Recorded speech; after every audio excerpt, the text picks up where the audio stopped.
Ok, bonjour, rebonjour, si on s'est pas vu, si on s'est déjà vu, et bonjour si on s'est pas encore vu. Bien, donc on va faire une petite révision, mais j'ai envie aussi de vous laisser un petit peu la parole pour que vous vous exprimiez par rapport à l'enseignement de Shantideva et de Geshe-la. Donc si vous avez des choses à dire, n'hésitez pas, hein, levez le doigt, on fait ça dans la discipline et la bonne humeur. Donc prenez le micro, on vous le fera passer, peut-être Pascal va s'en occuper.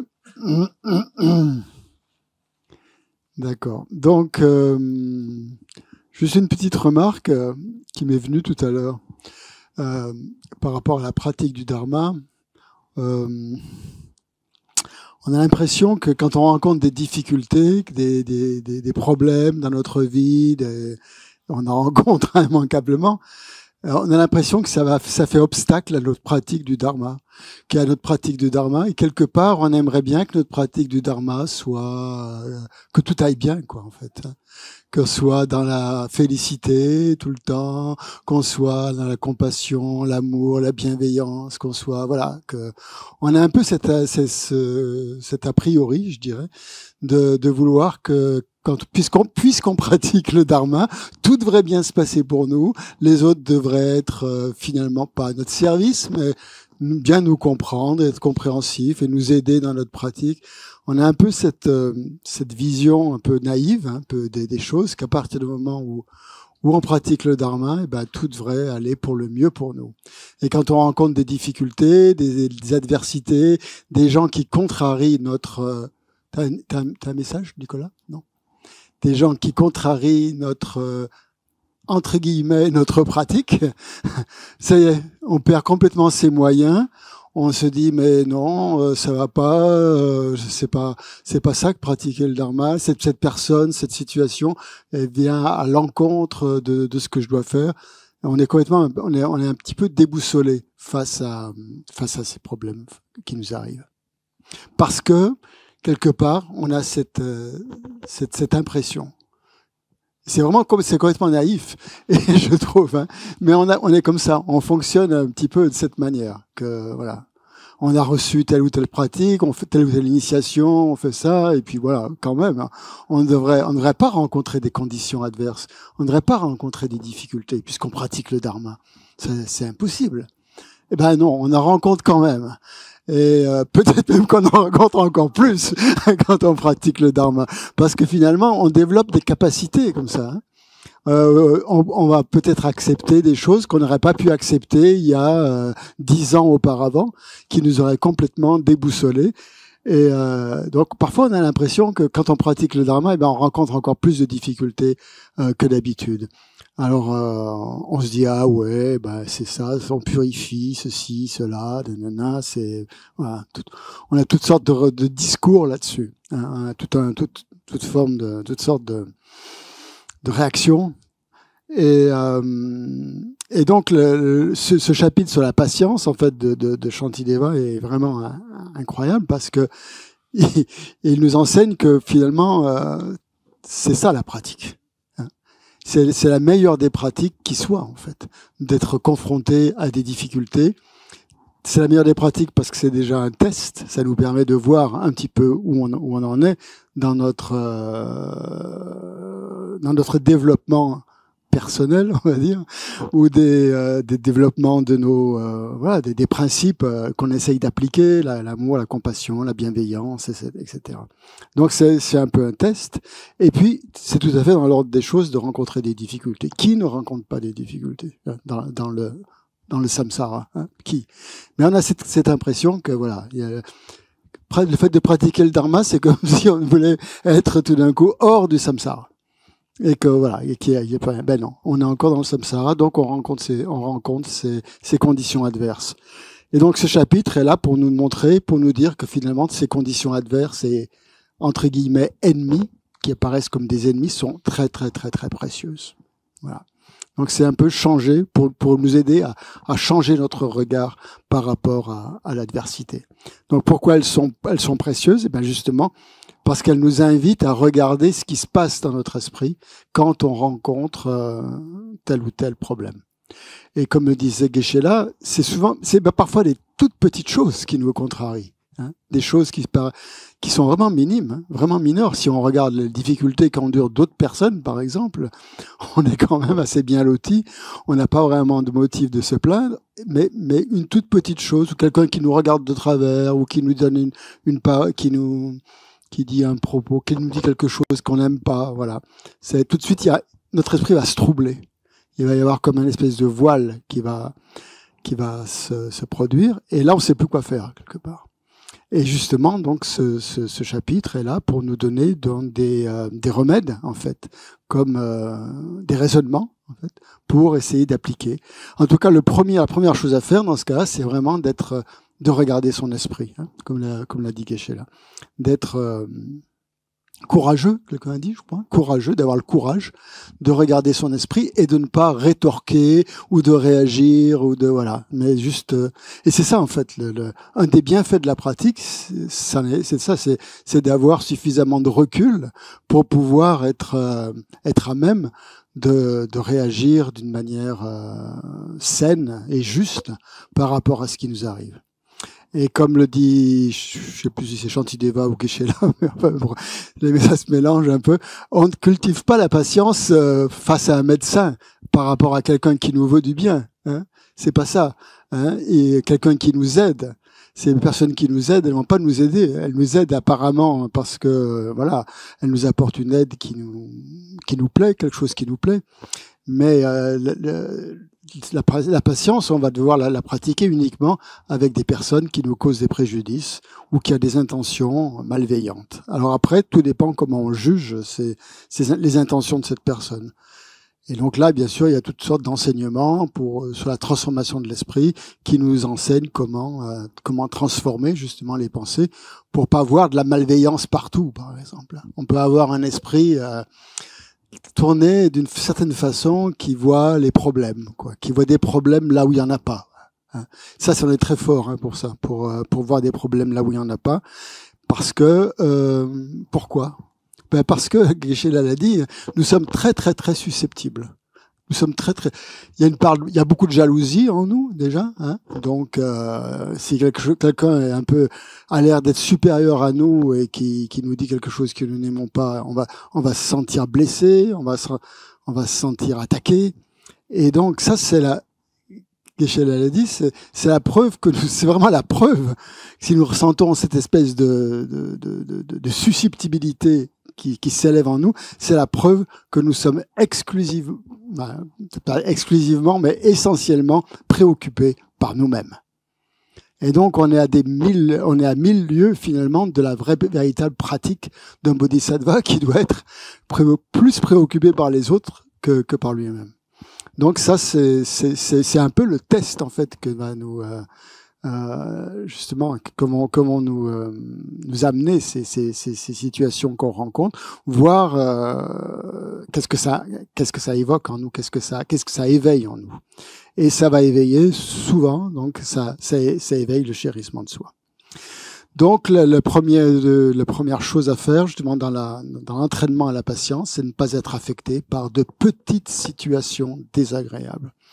Et Geshe-la a bien insisté là-dessus, justement, il n'est pas question de prendre des choses qu'on n'est pas capable de supporter, hein, mais de s'entraîner avec des petites situations qui finalement sont pas grand-chose, hein, et de voir justement comment on les gère, et pour pouvoir ensuite être capable de faire face à de plus gros problèmes. Et pour un bodhisattva, c'est sûr, on est des apprentis bodhisattvas. Hein. Bien sûr, on n'est pas à la troisième terre, on n'est pas en train de pratiquer vraiment à ce niveau-là sur le chemin de la vision, hein. Mais on s'entraîne. Et ça, c'est vraiment notre terrain d'entraînement privilégié, puisque on rencontre toutes sortes de problèmes. Et donc, quand on va avoir face à la colère, justement, qui s'élève en nous, eh ben, c'est ça qu'il faut essayer de gérer. Et donc, tous les raisonnements que nous donne Shantideva sont sont à même de nous aider à gérer ces petits problèmes pour ensuite faire face à une plus grande colère ou aversion qui peut s'élever en nous. Et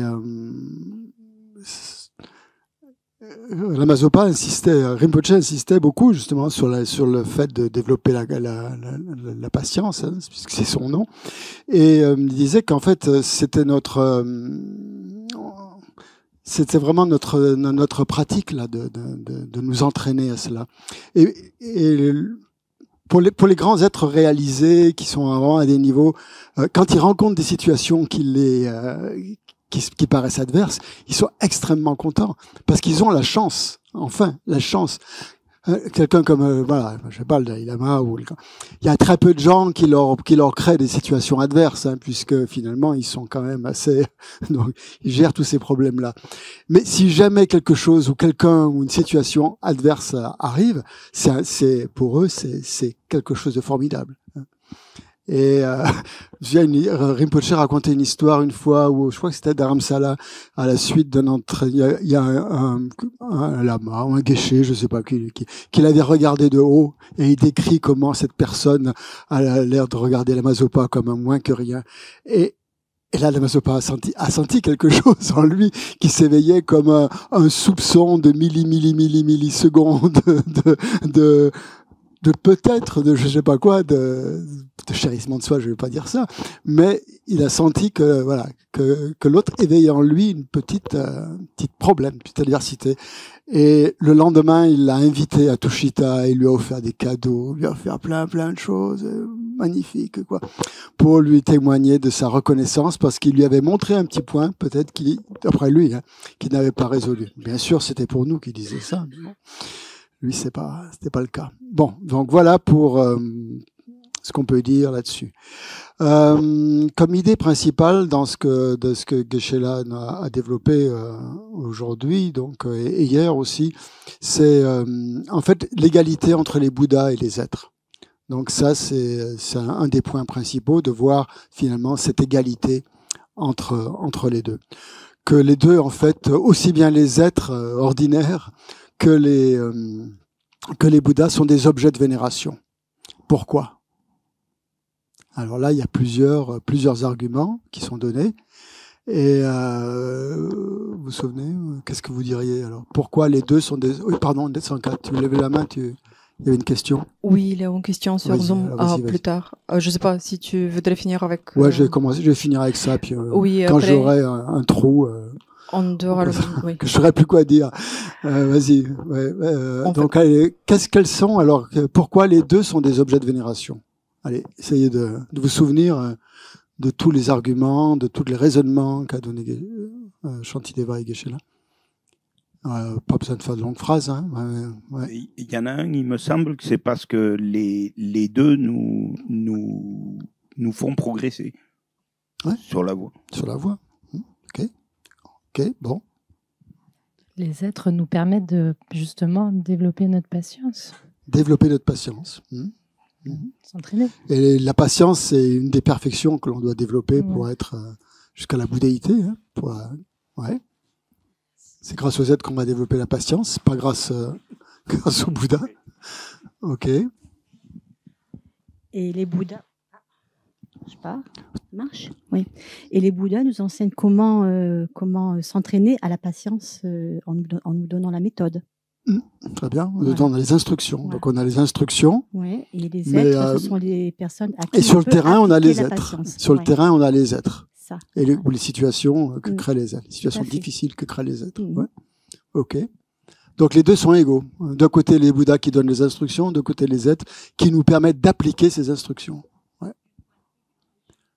Ah oui, alors ok. Du point de vue du fruit, hein. Alors tu peux développer. Tiens, Pascal, ici le micro. Alors tu peux développer pourquoi du point de vue du fruit. Qu'est-ce que ça veut dire le fruit ? Qu'est-ce que c'est le résultat ?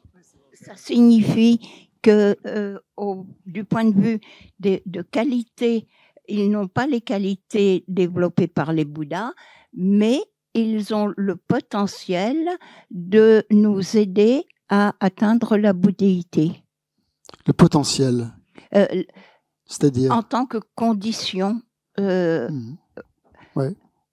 Non pas par des enseignements, on va remercier les Bouddhas de par les enseignements qu'ils nous donnent sur ce qui est à faire, et les êtres nous donnent l'opportunité de faire ce qui est à faire. D'accord, c'est ça qu'on disait tout à l'heure. Ouais. Mais le fruit, tu peux ouais, c'est intéressant. Mais pourquoi le fruit? Oui, pourquoi le fruit, parce que nous allons développer des qualités, la patience en particulier, ça va nous amener à mettre en pratique, puisque rien ne sera utile, aucun des enseignements, si nous ne les mettons pas en pratique. C'est par la pratique que nous nous entraînons à ce que ça s'imprègne dans notre esprit et nos comportements. Ok, d'accord. Oui, Spina.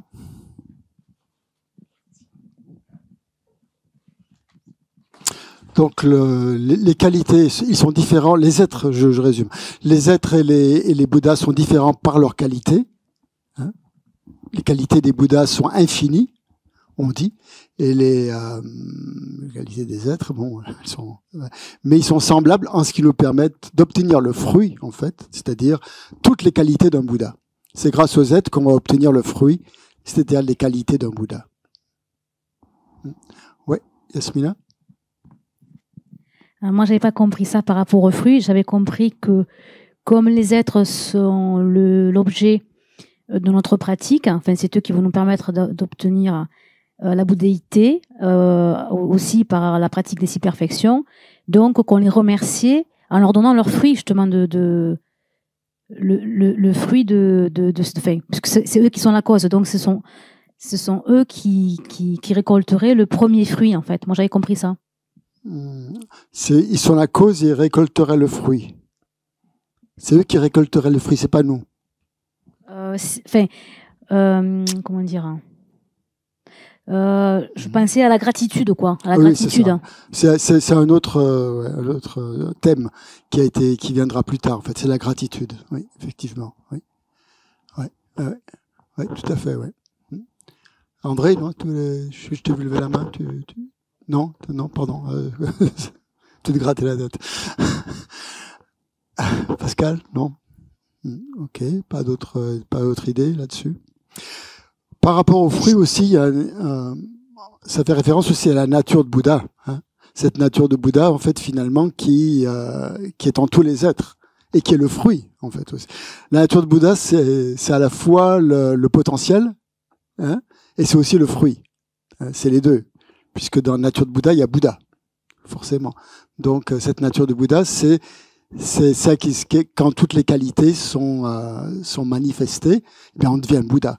Mais pour pouvoir manifester ces qualités, il faut qu'il y ait le potentiel. Hein, il faut qu'il y ait la graine. Hein, et cette graine, c'est justement ce qu'on appelle donc la qualité, la nature de Bouddha. Donc, ils sont pas égaux par rapport à leur qualité, mais ils sont égaux par rapport aux fruits, et comme dit Yasmina, en fait, les deux sont la cause de l'éveil, en fait. Hein. Je pense que c'est ça qu'il faut retenir. Aussi bien les êtres que les Bouddhas peuvent être la cause de l'éveil, ou sont la cause de l'éveil. Alors, pour pouvoir justement atteindre l'éveil, pour pouvoir y parvenir à atteindre l'éveil, il nous faut rassembler toutes les causes. Hein, toutes les causes, sinon on n'atteint pas l'éveil. Et il y a des causes qu'on ne peut les rassembler que grâce aux êtres. Lesquels, par exemple? Ça va. C'est tout l'aspect méthode. Hein, mais il y a méthode et sagesse. Mais tout l'aspect méthode, on va les compassion, etc., renoncement, méthode, bodhicitta, tout ça. Ça va être, on va pouvoir avoir les qualités uniquement par, on va pouvoir rassembler les causes uniquement par le côté méthode, hein, disons. Donc et la pratique des méthodes, hein, la pratique des facteurs de la méthode va dépendre des êtres. Est-ce que la pratique de la sagesse dépend des êtres? Qu'est-ce que vous en pensez? Puisque la pratique de la méthode, c'est évident. La pratique de la sagesse aussi? Alors vas-y. Attends, le micro. Alors là, on va pouvoir débattre. Ah, vas-y. Parce que il ne nous crée pas de ce qu'on perçoit des difficultés. On va être terriblement malheureux si on peut voir que leurs propos, leurs paroles sont des sons, par exemple, n'ont pas d'existence en soi, etc. Ça peut aider à dénouer bien un gros inconfort intérieur. Ok, voir que les critiques, par exemple, n'ont pas d'existence propre. Voilà. Ça va nous permettre de développer le côté sagesse. Ok, bien, je suis d'accord. Ça me paraît bien comme raisonnement, comme argument. D'autres arguments? Les critiques, oui. Finalement, quelle est l'existence des critiques? Si on les décortique, c'est les sons justement n'ont pas d'existence propre, etc. Par l'interdépendance, vu qu'on est tous interdépendants. Par l'interdépendance. Ok, très bien. C'est-à-dire, qui est-ce qui est en colère? Pourquoi je suis en colère? Quel est l'objet de ma colère? Justement, tout ça, les trois sphères, justement, vont permettre justement de désamorcer la colère. Donc, on va développer aussi l'aspect sagesse en méditant sur la patience. Ouais, tout à fait. Autre chose? Par rapport au moi aussi. Et qui est-ce qui est en colère? Il est où ce moi qui est en colère? Si on le cherche, où est-il? C'est bien qu'il y a une projection mentale sur cette existence en soi qui est complètement qui est due à l'ignorance. Donc ça va nous aider à éliminer l'ignorance. Donc vous voyez comment Shantideva, au fil des chapitres, il va nous amener au dernier chapitre sur la vacuité, qui va être un peu le bouquet final, qui va être l'apothéose. Et c'est très très subtil parce qu'il y va par petites touches comme ça, par les facteurs de la méthode justement. Il va nous amener à développer la sagesse. Et une fois qu'on développe la sagesse, à ce moment-là, ça devient véritablement des perfections. Tant que c'est des perfections transcendantes. Sinon, ça reste limité. Ouais. Autre chose sur Internet, sur Zoom? Ah, mais il n'y a pas 5 cas alors. Voilà. Ok, on a dit que tous les deux nous permettaient d'accumuler des mérites, donc aussi bien les êtres que les Bouddhas. Bon, comment les Bouddhas nous permettent d'accumuler des mérites?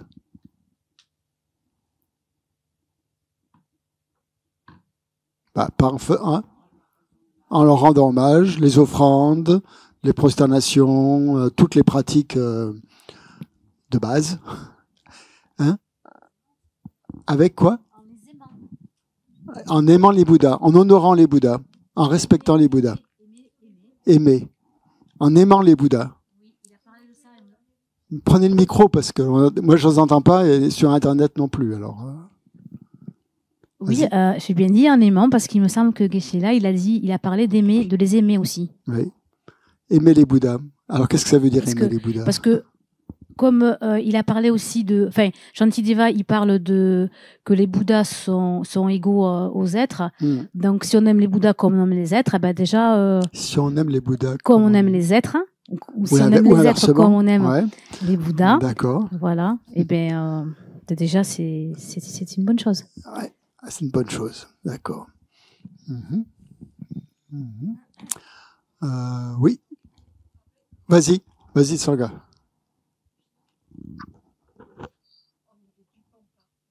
Voilà. Donc, les gens sur Zoom aussi, vous pouvez. Oui, vas-y. Sur Zoom, oui. On m'entend? Attends, Isabelle, peut-être Sven, parce qu'il était en premier, s'il te plaît. Donc, Sven. Bonjour Christian. Oui, bonjour. C'est Sven. Je ne sais pas si c'est le bon moment pour poser cette question, mais la fois précédente, tu nous avais enjoint à relire le chapitre pour bien noter tous les raisonnements et les retravailler.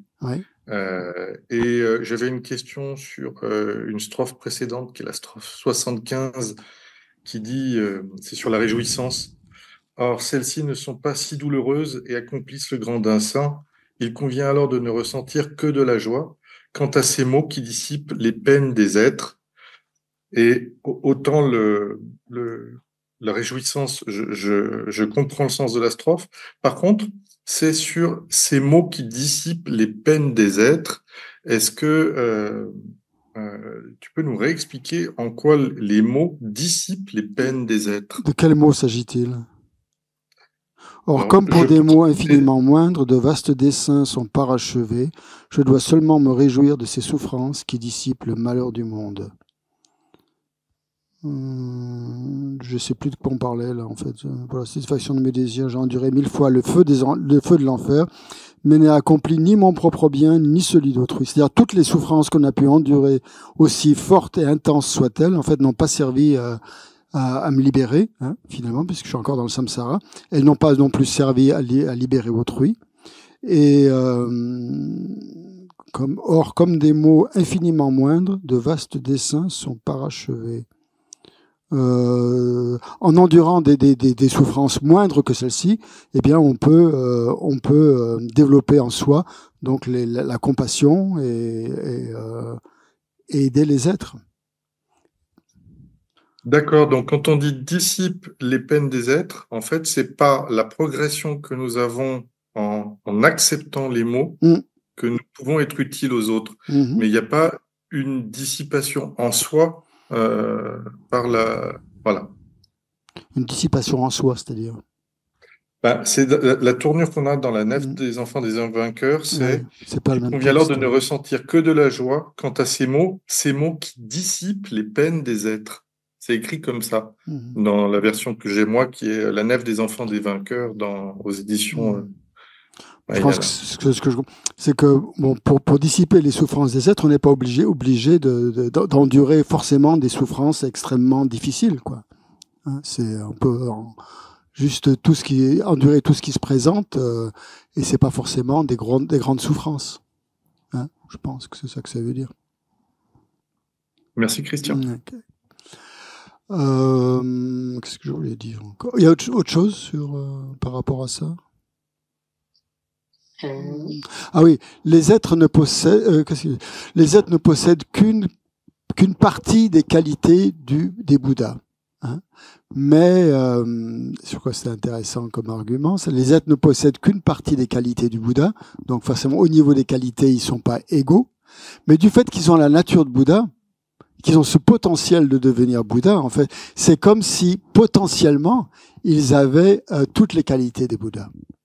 Et donc, même si ces qualités ne sont pas encore actualisées, elles sont là à l'état latent et elles vont finalement s'actualiser un jour. Donc, cette nature de Bouddha, en fait, est une cause qui permet d'atteindre la bouddhéité. Si on n'avait pas la nature de Bouddha, on ne pourrait pas atteindre la bouddhéité. Ce serait pas possible. Donc, même si les êtres n'ont qu'une partie encore des qualités du Bouddha, cette nature de Bouddha va leur permettre d'actualiser cette bouddhéité. C'est un vaste sujet, la notion de, bon, je vous le dis comme ça entre parenthèses, on va pas rentrer dans les détails, mais il y a une grosse polémique là-dessus entre les écoles bouddhistes tibétaines, je dirais, mais peut-être pas que tibétaines. En tout cas, sur les qualités justement, les qualités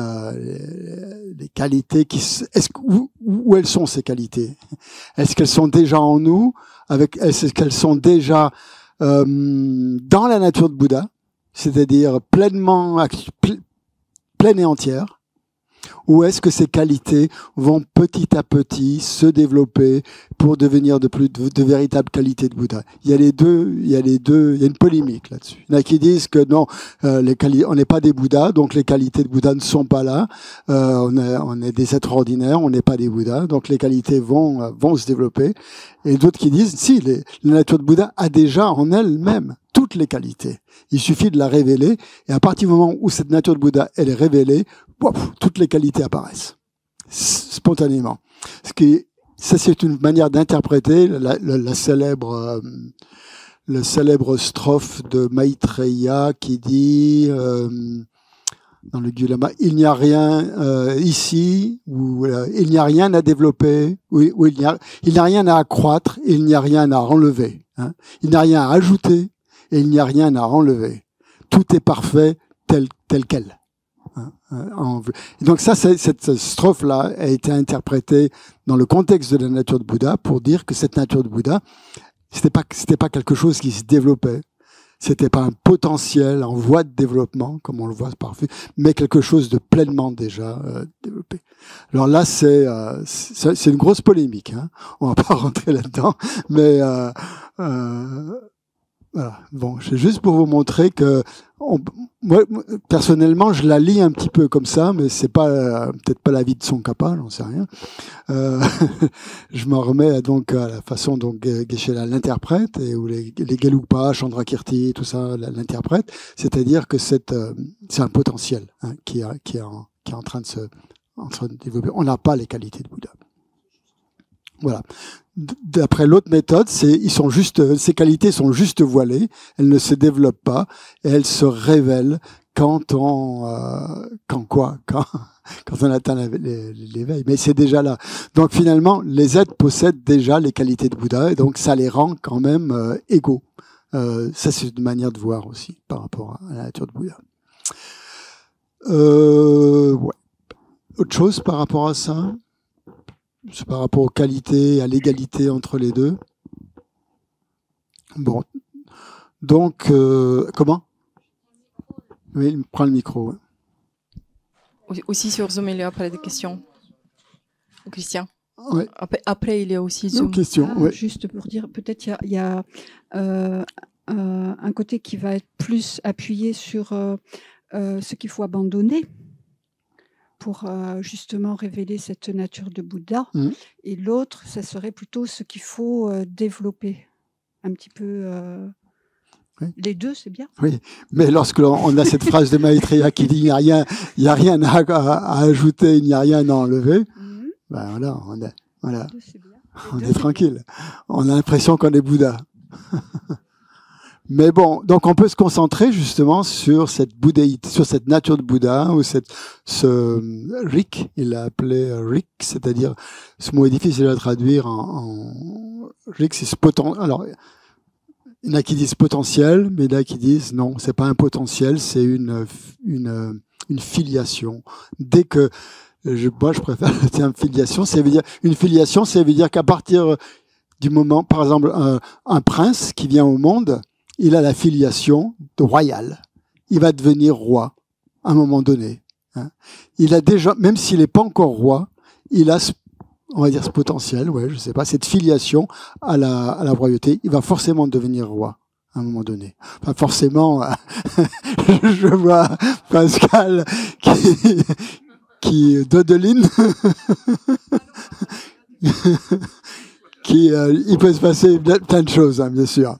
Il peut y avoir des révolutions qui empêchent le prince de devenir roi. Mais n'empêche qu'il a cette, non, tu crois pas à cette nature de royal qui est en lui. C'est du, ouais, bon, d'accord. Bon, voilà, non, c'est juste des manières différentes de voir les choses. Après, c'est vous qui décidez suivant vos sensibilités. Les êtres ordinaires ont la filiation. S'ils sont dans la lignée, c'est une autre manière de traduire Rik aussi, c'est le mot lignée. S'ils sont dans la lignée du Mahayana, par exemple, ils vont devenir Bouddha. Donc, il y a différentes. On n'est pas forcément affilié, disons, au Mahayana. On pourrait être affilié à d'autres, avoir cette filiation par rapport aux petits véhicules, ou aux véhicules des auditeurs, ou des pratiques à Bouddha, voilà, ou, différentes possibilités, différentes lignées. Donc, étant dans la lignée des Bouddhas, donc on va forcément devenir Bouddha. Donc un être a déjà ses capacités, ce potentiel, ses qualités. Voilà. Oui. Par rapport à cette question, j'avais une question de vocabulaire ou de traduction. Oui. Dans la courte offrande du mandala, quand on dit cette terre ointe de parfum, etc., je la visualise comme un chant de Bouddha et je l'offre. Qu'est-ce qu'il faut entendre par chant de Bouddha? Est-ce que justement, est-ce que c'est quelque chose qui... C'est ça. C'est un chant, c'est un arbre, comme tu veux, l'arbre de refuge. C'est quelque chose qui réunit tous les Bouddhas qui sont représentés. Donc, on parle de le champ d'accumulation de mérite, par exemple, c'est représenté par tous les êtres réalisés.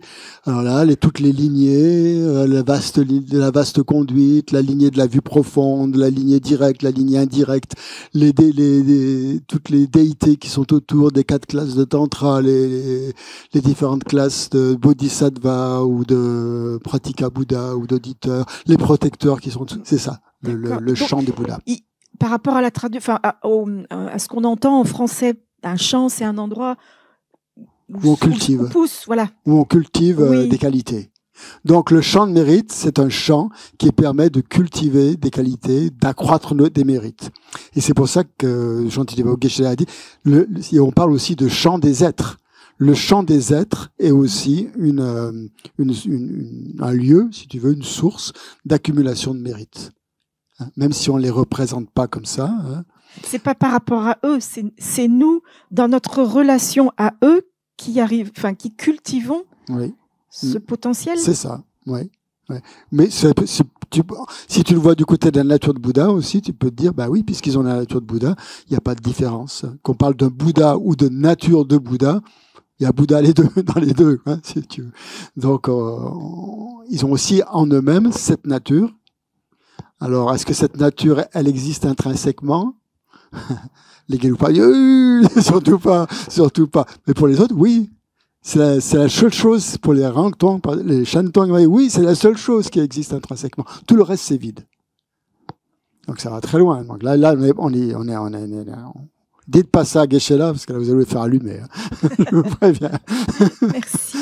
J'ai essayé. Hein. Oui, mais Christian, quand même, moi, ça me fait penser aussi la discussion que tu nous proposes d'avoir. Oui. Elle me fait penser au Sutra du cœur, parce que sans parler de la nature de Bouddha, dans le Sutra du cœur, il est quand même dit qu'il n'y a ni l'ignorance, ni élimination de l'ignorance, et qu'il n'y a ni sagesse transcendante, ni obstention, ni non-obstention. Ça a l'air plutôt plaider dans le sens du courant qui dit qu'en fait, il n'y a pas tout ça. Et c'est dans le Sutra du cœur, là, c'est pas dans la nature. Attention, Sven. C'est pas qu'il n'y a pas, tombe pas dans le nihilisme, quand même, hein. Oui. D'accord, hein. Il n'y a pas d'ignorance qui existerait intrinsèquement, qui existerait d'elle-même. Et il n'y a pas d'obtention ou de non-obtention qui aurait une existence propre. Hein. C'est ça qui est dit. Hein. On est dans la voie médiane là, avec le Sutra du cœur. Hein. Vraiment, on nie aussi bien donc on nie l'existence propre de tous les phénomènes. Si on trouve un phénomène auquel on accorderait une existence propre, à ce moment-là, on n'est plus dans la voie médiane. On tombe dans un extrême. On est dans un extrême. Donc le Sutra du cœur, justement, il élimine toute conceptualité, en fait. Si on a une perception de l'ignorance ou de tout ce qui est dit des agrégats, tout ça, au sens conceptuel, on n'a pas réalisé la vacuité. Parce qu'on a une interprétation conceptuelle de ces choses-là. Que ce soit l'ignorance, que ce soit les agrégats, tout. Vous pouvez tout mettre dans le Sutra du cœur. C'est ça qui est formidable avec le Sutra du cœur. Là, on récite la version abrégée, c'est-à-dire la version la plus courte du Sutra du cœur. Vous savez qu'il y a des versions qui ont 8000 stances, il y a la version à 25 000 stances, il y a la version en 100 000 stances. Il n'y a rien de plus dans ces versions en 100 000 stances que dans le Sutra du cœur. Simplement, plus d'exemples. Que ça c'est vide, ça c'est vide, ça c'est vide, ça c'est vide, ça c'est vide. Et voilà. Donc, dans le Sutra du cœur, on a réuni ça aux 5 agrégats, aux différentes sources de perception, aux éléments. Tout est condensé là-dedans. Mais c'est la seule chose. Et donc, quand vous récitez le Sutra du cœur, en fait, vous pouvez penser à tous les problèmes que vous rencontrez, tout ce à quoi vous accordez une existence propre, en vous disant, bah, c'est vide. Hein. C'est à ça que sert le Sutra du cœur. Dans la pratique, en fait, à nous rappeler la vacuité de tous les phénomènes. Donc, dans le Sutra du cœur, on donne quelques exemples, hein.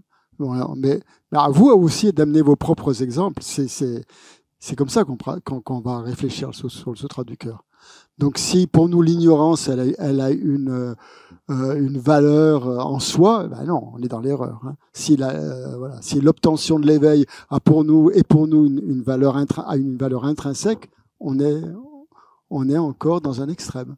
Donc c'est pour éliminer toute forme d'extrême et se trouver face à une absence, en fait. Une absence totale, hein, d'existence propre. Ça ne veut pas dire que les phénomènes n'existent pas, mais ça veut dire qu'ils sont interdépendants. Ils n'existent que par interdépendance. Et il n'existe rien du côté du phénomène. Donc il n'y a pas une ignorance qui existerait de par elle-même qu'il faille éliminer. Il n'y a pas une sagesse qui existerait de par elle-même qu'il faut acquérir. C'est en ce sens-là quand on dit qu'il n'y a rien à acquérir, il n'y a rien à éliminer, au sens d'une existence propre. C'est comme ça que l'interprète Chandrakirti, Nagarjuna, etc. Merci Christian. Voilà. Ouais, Tsanka. Oui, je pense que Daniel. Je ne sais pas si... Isabelle, excusez-moi, je pensais que tu as déjà parlé. Donc Isabelle et après Daniel. D'accord, merci. En fait, je trouve que la façon... Tu m'entends là? Pardon? Vous m'entendez? Oui, on t'entend. La façon dont Shantideva aborde l'esprit de Bouddha, c'est mondain. Ça me paraît très mondain, ça me paraît très anthropomorphique parce que quand on essaye de faire plaisir à Bouddha ou pas l'attrister, c'est comme si on était un enfant et qui croit qu'il peut agir sur l'état de Bouddha. L'état de Bouddha, il est en dehors des considérations mondaines, il est en dehors des perturbations. Donc c'est pas, enfin pour moi c'est pas nos petites actions qui peuvent interagir avec. C'est bien.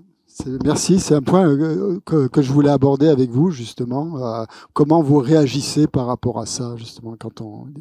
C'est très merci, ouais, c'est très pertinent je trouve comme réaction. Et oui, on peut effectivement se poser cette question, comment un Bouddha qui est au-delà de la dualité, hein, donc bien sûr des conventions mondaines, et voilà, comment pourrait-il qui n'a pas de concept dualiste, qui n'est pas dans le discursif comme nous, comment pourrait-il avoir de la peine ou de la joie, qui sont quand même des notions peut-être qui sont entachées d'une certaine discursivité ou voilà. Je pense on peut se poser cette question. J'aimerais bien la poser à Geshe-la tout à l'heure, si c'est possible. Comment voilà.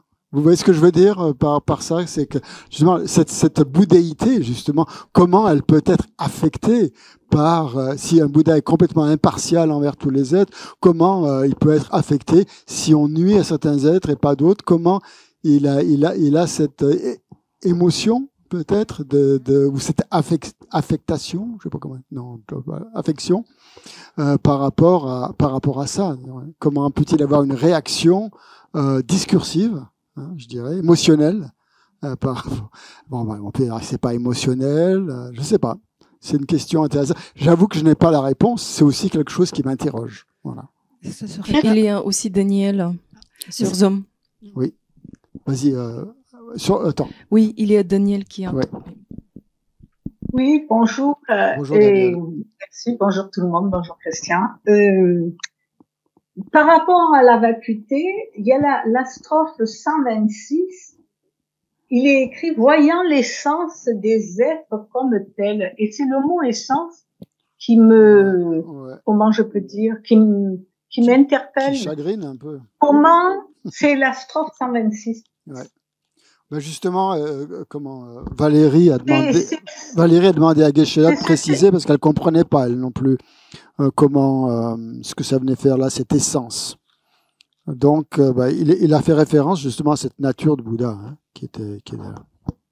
Qu'en fait, les Bouddhas et les êtres ordinaires et les êtres, les êtres, on a la même nature. Hein. Donc, les Bouddhas ne font pas de différence entre leur nature et la nature des êtres. Alors on peut dire que c'est la vacuité, justement, la nature des êtres. Hein, puisque la vacuité est la nature de tous les phénomènes. Donc la vacuité, je pense que, je sais pas, si Geshe-la est d'accord ou pas, que la vacuité est aussi bien la nature des Bouddhas que la nature des êtres. Et ça rejoint aussi la nature de Bouddha. Bon, on ne peut pas dire qu'un Bouddha a la nature de Bouddha. Évidemment, il est Bouddha. Donc c'est sa nature aussi. Et que nous, on a la nature de Bouddha au sens, ça a un sens différent. Mais en fait, on pourrait dire ça, oui. Que la vacuité étant la nature de tous les phénomènes, le Bouddha perçoit qu'il n'y a pas de différence entre sa nature, la nature de la bouddhéité, et la nature d'un être. Et Geshe a donné une deuxième raison. Il a dit puisqu'un bodhisattva, quand il était bodhisattva, le Bouddha a développé l'égalisation et l'échange de soi pour autrui. Donc, qui dit égalisation et échange de soi pour autrui, il ne fait pas de différence entre lui et les êtres ordinaires. C'était les deux interprétations. Voilà.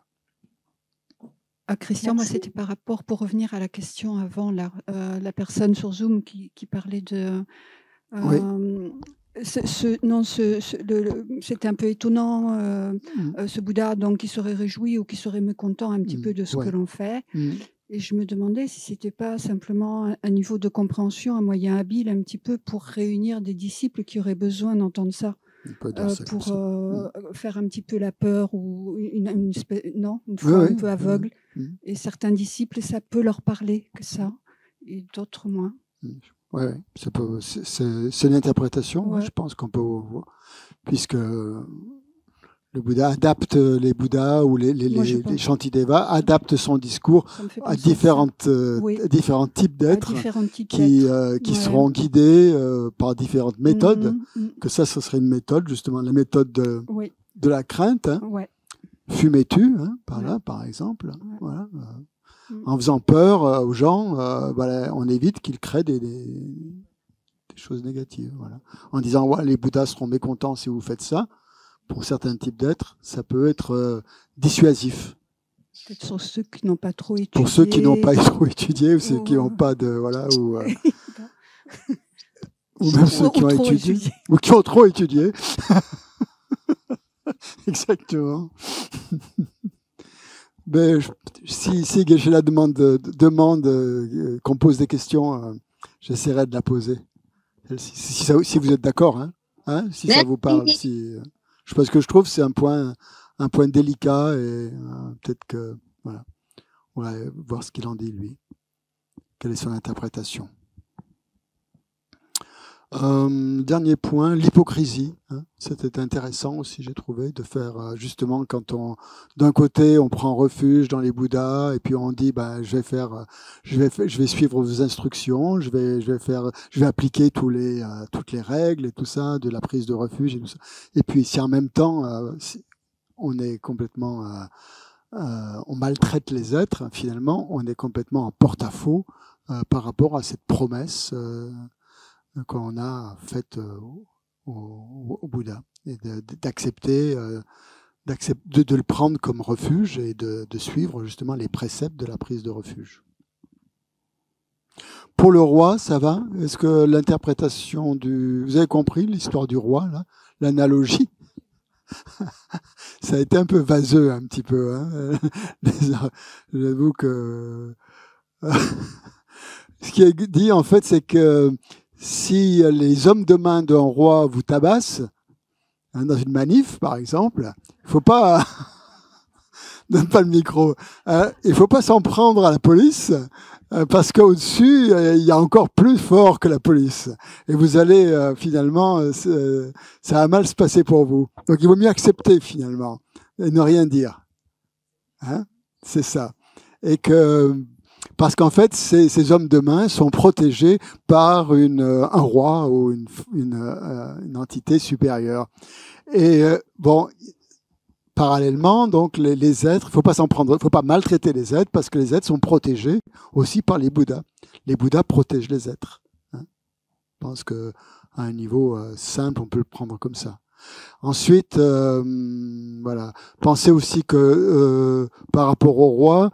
Si un roi est en colère contre nous, finalement, ça va pas nous emmener dans les enfers. Alors que si les êtres sont en colère contre nous, sont furieux et malheureux à cause de nous, ça va avoir des grandes répercussions pour nous dans cette vie et dans les vies futures. Mais si c'est simplement le roi ne va pas nous entraîner dans les enfers. Mais par contre, les êtres, la colère des êtres, oui. Et inversement, en rendant les êtres heureux, nous pouvons atteindre la bouddhéité et pas en rendant le roi heureux. C'est-à-dire, on peut faire tout ce qu'on veut pour rendre un roi heureux. C'est pas ça vraiment qui va nous permettre d'atteindre la bouddhéité. Par contre, si on rend tous les êtres heureux, tous les êtres que l'on rencontre heureux, c'est ça qui va nous amener à l'éveil. Vous avez compris d'autres choses par rapport à ça? Moi, c'est ce que j'ai compris, mais bon, il y a peut-être des petites subtilités qui m'ont échappé. Non, c'est bon. Bon, ben alors, s'il y a des questions, ou il y a d'autres points qui ont été évoqués, qui n'ont pas été compris, ouais, vas-y. Moi, j'ai une question ici alors, attends. sur Zoom. Ah, ouais. Attends, vas-y, Jean-Louis en a une. C'est pour revenir un petit peu sur la personne qui disait que c'est un peu bizarre d'aimer les Bouddhas. Et en fait, dans le verbe aimer, il y a souvent le mot attachement. Et Lama Ozel racontait à un moment donné qu'on ne doit pas avoir d'attachement ni envers le maître ni envers les Bouddhas, mais que, par contre une profonde gratitude. Et donc, quand on a une profonde gratitude, automatiquement, cette notion d'infantilisation, tout ça disparaît, quoi. Parce qu'en fait, on est souvent dans l'amour de quelqu'un, il y a souvent l'attachement. Et donc, si on a vraiment une profonde gratitude, on n'a pas cette notion de se sentir infantilisé. Et là, je voulais dire une deuxième chose, mais je l'ai promis. Donc, ouais, d'accord. Ouais. Voilà. Très bien. Et ouais, non, j'ai perdu le fil. Pardon. Ouais. Question, oui, sur Zoom, ouais. Oui, vas-y Stéphanie, et après Stéphanie. Merci. En fait, j'ai une question concernant le samsara. En fait, sur l'aspiration à la libération du samsara, j'ai la sensation parfois que quand je me tourne vers cette aspiration de libération, je me surprends aussi à penser que c'est un peu comme si on baissait les bras devant l'adversité. C'est-à-dire qu'on a plein de choses difficiles à vivre qui nous viennent, et puis on se dit oh là là, c'est trop difficile, je préfère encore baisser les bras. Alors comment faire, comment ne pas mélanger justement ces deux choses, c'est-à-dire l'aspiration à la libération et le découragement. Oui. Et le découragement face aux difficultés de la vie, et il y en a qui vont jusqu'au suicide, qui sont découragés des difficultés qu'ils ont dans leur vie. Voilà. Pour un bouddhiste, pour quelqu'un qui pratique la voie ou oui. Pour quelqu'un qui pratique la voie, normalement, je veux dire, cette aspiration à la libération l'emporte. C'est justement ça qui permet d'éliminer le découragement, je pense, non? Ouais. Mais justement, j'avais un peu cette sensation que peut-être il me fallait un peu plus de clarté pour essayer de pas mélanger les deux, en fait, entre voilà. Oui, j'ai bien cette sensation que c'est une façon de se détourner du découragement, mais justement, il y a une limite très fine entre les deux, où on peut se dire, de toute façon, il n'y a plus rien à faire, je souffre trop et j'en ai marre de cette vie. Donc, mais voilà. Je voulais un peu avoir une clarification là-dessus. Je sais pas comment clarifier ça. C'est très personnel, je pense. Après, voir comment on ressent les choses et comment on les vit, hein, surtout. Si on a vraiment cette aspiration forte de vouloir se libérer du samsara, c'est le renoncement, en fait. Hein. C'est qu'on a développé un grand renoncement, enfin un puissant renoncement, en tout cas. Et ça devrait éliminer le découragement. Je pense que c'est uniquement au niveau de la pratique, à ce moment-là, d'avoir plus de cœur à la pratique, et c'est ça qui va sauver la personne pour éviter qu'elle se décourage. Mais on passe par des phases de découragement. Hein. Je veux dire, bon, c'est normal. Hein. Faut pas, c'est normal. Si vous faites, il y a des moments où on en a marre. Hein. Et ça fait partie de la patience, justement, ça, d'endurer les difficultés. Quand on est des difficultés liées à la pratique du dharma. Hein, ça fait partie de la patience. Si vous faites des retraites, par exemple, vous allez forcément rencontrer des situations difficiles.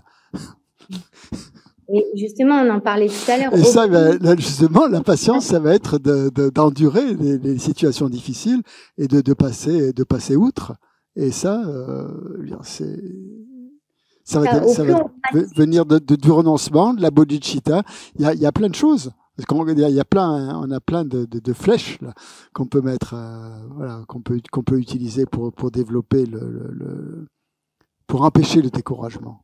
Mais des moments, on se décourage, des moments, voilà quoi. Ouais. Oui, parce que je trouve qu'au plus on pratique, au plus on se rend compte plus facilement des détours que fait notre esprit. Donc, c'est se rajouter encore plus de difficultés. Je vois, mais bon, faut passer par là. Ça fait partie de la pratique. Exactement. Exactement. Il ne faut pas avoir peur de ça. C'est courageux d'affronter tout ce qui se passe dans l'esprit et d'affronter le découragement. Shogam Trungpa disait, la pratique, on commence vraiment à pratiquer quand on s'ennuie mortellement sur le coussin. Et là, c'est intéressant. Voilà. Ok, on va arrêter là-dessus. Oui, on fera une méditation dans 5 minutes. Donc, petite pause et on revient sur le coussin.